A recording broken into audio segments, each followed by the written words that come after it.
Ano ba talagang kasalanan kay Sir Nick? Bakit hindi mo siya kayang harapin? Hinahanap ko siya.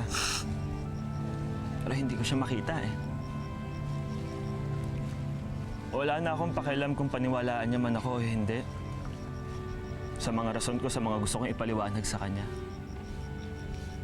Basta sa akin malinis ang konsensya ko. Bakit ka palalayo? Kailangan ba? May dahilan pa ba para manatili ako?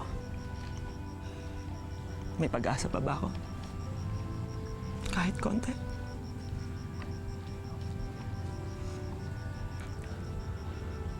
Wala na, Migs. Walang-wala na.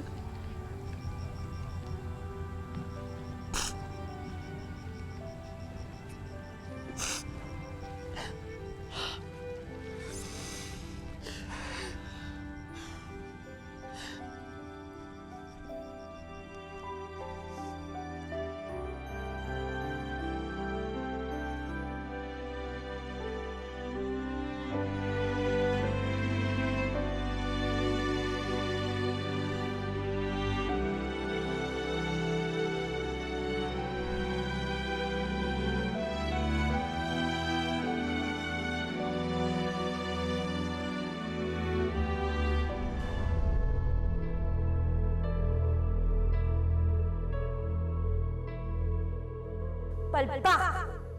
Palpak ka talaga! Gagamutin mo lang ang mga sugat mo, hindi mo pa magawa ng tama? Bakit ba kailangan mo pang sumunod sa utos? Sana tinakas mo na lang siya. Pwede ka naman magsimula ng bagong buhay kasama si Nick. Pero hindi! Para lang matanggap ka, kailangan kang sumunod.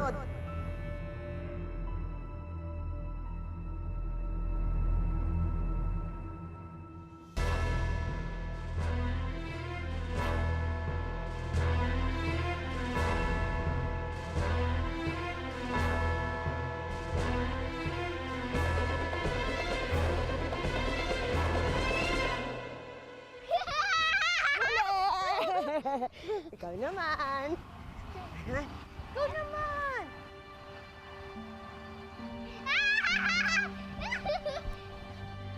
Ay, di ba ako nataya? Trudis! Trudis, Yaya Lev. Hello po, Ate Precious! Hello, kamusta? Okay lang po. Precious, mabuti naman dumating ka na. Pwede ba ikaw munang bahala kay Trudis? Kasi tatapusin ko pa yung mga gawaing bahay ko eh, ha? Ako na pong bahala, Ate Lev. Sige, Alina salamat. na, Ate Precious! Lalo na tayo! Anong gusto mo laruin? Habulan. Teka. May sasabihin muna sa'yo, si ate. Sorry Bakit po kayo nagsasorry?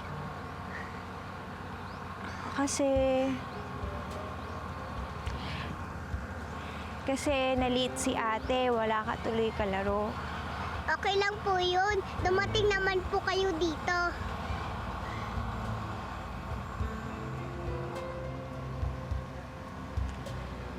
May tanong ako sa'yo. Kumain ka na ba? Hindi po. Naligo ka na ba? Hindi pa rin po. Ay nako, pumasok tayo dun sa loob. Kailangan kita paliguan, tapos kumain na tayo ng merienda. Tara.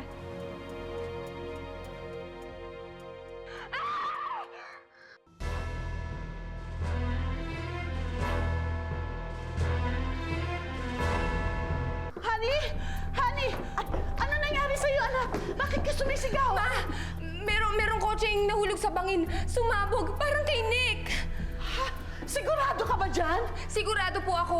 Kasi kabisado ko yung plate number ng gamit na sasakyan ngayon ni Nick eh. Sa kanya talaga yun. Tita Honey, ano pong nangyari si kotse ni Papa? Trudis, halika na muna. Ituloy muna natin yung Kaya Lev, ano pong nangyari sa kotse ni Papa? Ma! Ano gagawin natin? Oh my God! Oh my God! Uy, huminahon ka. Eh, paano nga kung si Nick yun?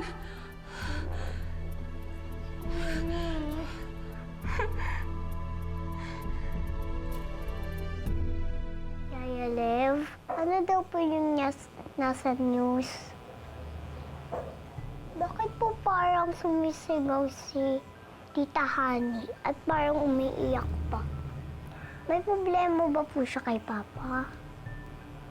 Bakit ayaw niyo pong sabihin? Diba, usapan niyo ng matatanda. Pag usapan ng matatanda, hindi pwedeng makialam ang mga bata.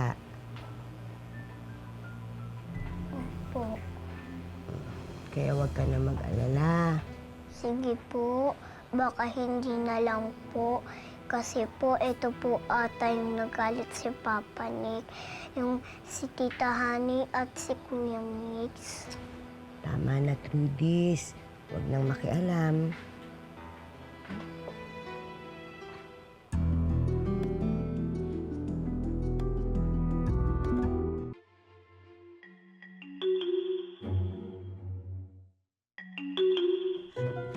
Come on. Sabihin mo sa akin na nagwagi ka. Dali. Wagi, syempre. Oh my gosh! Come on, make me happy. Make me kwento. Napaka-morbid mo naman. Of course! Gusto mo lahat ng detalye. Siyempre naman. Pwede yun nga, yung kotse. Dire-diretso sa bangin. Siguradong malinis ang pagkakagawa mo? Siguradong patay? Sa palagay mo ba may magsusurvive sa ganong klase ng aksidente? Yung katawan ni Nick nasunog, so walang trace. Huwag ka mag-alala. Parang lumalabas, aksidente lang ang nangyari. Bravo! Bravo! You are the best. Maasahan talaga kita. And I am so proud of you.